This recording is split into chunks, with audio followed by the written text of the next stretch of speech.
Eu sou Arthur Spirandelli e esse é mais um resumo da semana aqui com a Aquavero. Se você estiver chegando pela primeira vez no nosso canal no YouTube ou nas nossas plataformas de podcast aqui, seja muito bem-vindo. O intuito desse programa é contar os principais pontos que aconteceram na última semana no mercado financeiro.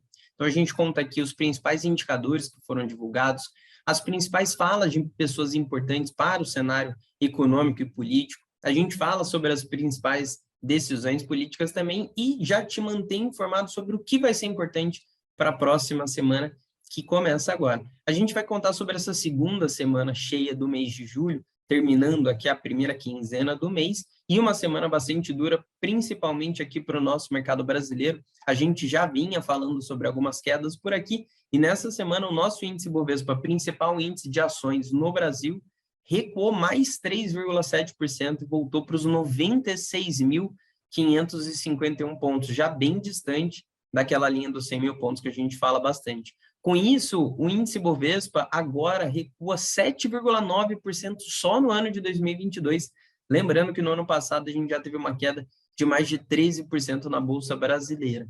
Quando a gente olha para o dólar segue subindo na contramão aqui da Bolsa, e nessa última semana avançou mais 2,7% e foi para R$ 5,40. A gente teve nesse ano o dólar lá R$ 4,70 no melhor momento, e agora o dólar caminhando para R$ 5,40 novamente, e no ano ele ainda cai 3,3%, exatamente porque a gente começou de um patamar bem elevado de dólar. Lembrando lá do índice Bovespa que a gente chegou a ter a Bolsa Brasileira a 120 mil pontos e agora 96.551. Quando a gente olha para a curva de juros apresentou uma alta novamente, com preocupações em relação ao ambiente fiscal, principalmente com a aprovação da PEC dos benefícios fiscais essa semana na Câmara, e também com mau humor vindo do exterior com dados divulgados nos Estados Unidos, na Europa e na China, e a gente vai falar sobre todos eles aqui. Para terminar, nas bolsas americanas, mais uma semana de quedas. O S&P 500, um dos principais índices de ações por lá, cai aproximadamente 19% no ano, e o Nasdaq, que é um índice mais composto por empresas de tecnologia, recuando 27%, esses dois índices que renovaram máximas históricas no ano passado. Começando a nossa volta ao mundo, essa semana foi novamente marcada por falas de pessoas importantes aqui para o cenário econômico global, principalmente aqui para a política monetária lá dos Estados Unidos. O Banco Central dos Estados Unidos, que é chamado de Federal Reserve, a gente fala aqui como Fed, ele tem presidentes para distritos diferentes, então, quando a gente tem aqui uma temporada de falas, a gente acaba replicando falas de vários desses presidentes para trazer o sentimento consolidado. Nessa última semana, o James Bullard, que é o presidente do Fed de St. Louis, ele disse que o Banco Central pode ter de subir, né, juros para a faixa de 3,75% a 4%, ainda nesse ano de 2022, em vez dos 3,5% que era falado anteriormente, então acima do que estava sendo esperado, mais que uma dose de aperto agora de 0,75% ou de 1 ponto percentual não faria muita diferença em relação ao que a gente está vivendo hoje. O Rafael Bostic, que é o presidente do Fed de Atlanta, ele disse que, abre aspas, mover-se muito dramaticamente prejudicará muitas outras coisas que funcionam bem, fecha aspas. E, por fim, a gente teve o Christopher Waller dizendo que uma alta de 0,75, né, de 0,75 ponto percentual, é cenário base para essa próxima reunião, mas pode apoiar um movimento mais agressivo a depender dos dados. Dados esses que foram divulgados nessa última semana, principalmente olhando aqui para a inflação dos Estados Unidos. A gente já tinha tido uma surpresa altista, né, um número acima das expectativas em maio, e agora, em junho, a inflação ao consumidor, que é medida através do indicador CPI dos Estados Unidos, apresentou uma aceleração, avançando para 1,3% no mês de junho, acima da expectativa que era de 1,1% pelo consenso do mercado. A surpresa ficou concentrada em 3 grandes setores aqui: energia, aluguéis e saúde. Além disso, a gente teve também a inflação ao produtor, então o CPI ao consumidor, e o PPI, que é a inflação do produtor, é um indicador que mede essa inflação, surpreendendo as expectativas e avançando 1,1%, com também uma alta concentrada no setor de energia, energia sendo um grande problema para a inflação global, inclusive. Por fim, a gente teve os dados de atividade econômica, com referência ao mês de junho, tanto para varejo e indústria, registrando algumas leituras mistas aqui.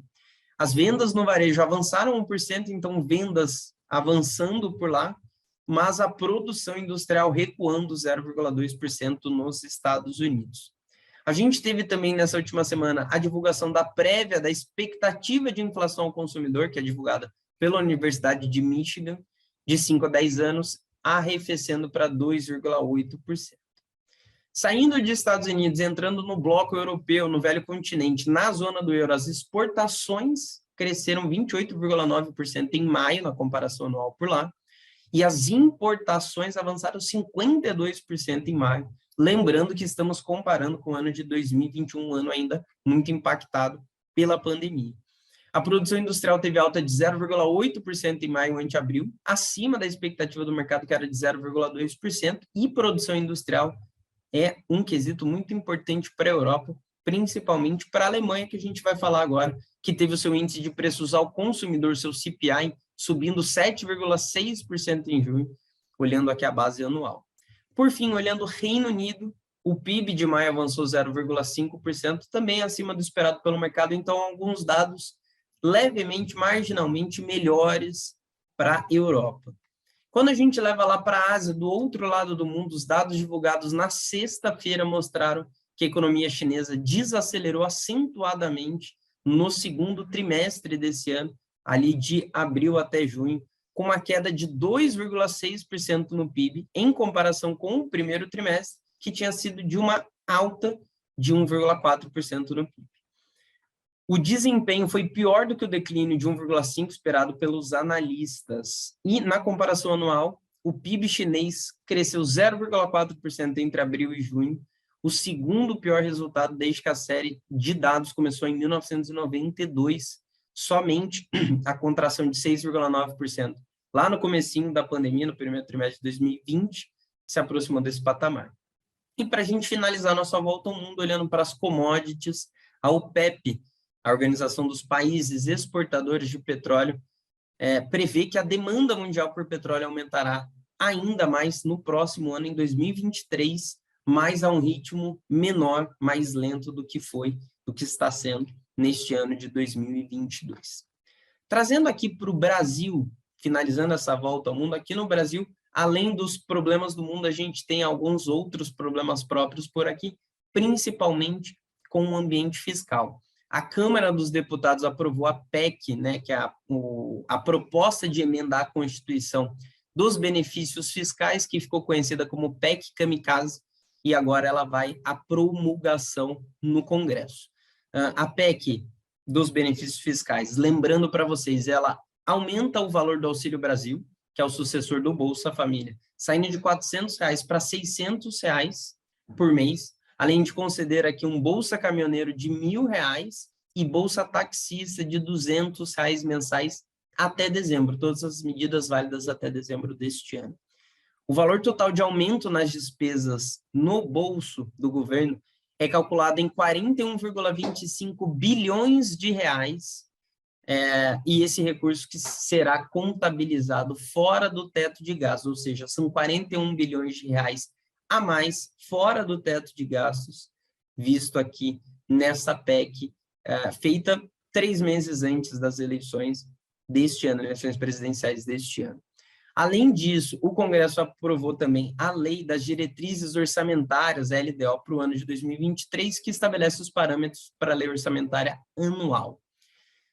Depois de Brasília, a gente traz aqui os nossos indicadores, e entre os indicadores dessa semana, a gente teve o IBCBR, que é um índice de atividade econômica aqui do Brasil, um índice que é utilizado como uma proxy do PIB, uma aproximação do PIB mensal, e ele teve a sua leitura de maio divulgada no calendário usual, que é um dia seguinte do último dado de atividade.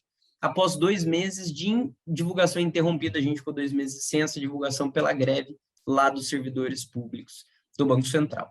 O dado, né, do IBCBR deste último mês recuou 0,11% uma melhora em relação à queda de 0,64% da última divulgação, que foi revisada para 0,44% de queda, mas ainda num patamar negativo de atividade aqui no Brasil. A despeito da queda na leitura, o sentimento com a atividade econômica segue bastante positivo para o segundo trimestre, especialmente diante das leituras setoriais mais fortes, impactados pela maior mobilidade aqui da população e melhora na renda das famílias, e esse dado que ainda melhorará ainda mais. A gente teve também no mês de maio, ainda em indicadores, o setor varejista surpreendendo negativamente, avançando só 0,1% no conceito restrito e 0,2% no varejo ampliado. Na comparação anual, o dado registrou leitura bastante abaixo do esperado, no limite inferior das expectativas, e essa surpresa decorre especialmente na leitura em veículos automotores, que registrou um recuo de 0,2% nas vendas. Segundo o IBGE, o setor registrou seu pior desempenho para o mês desde 2019.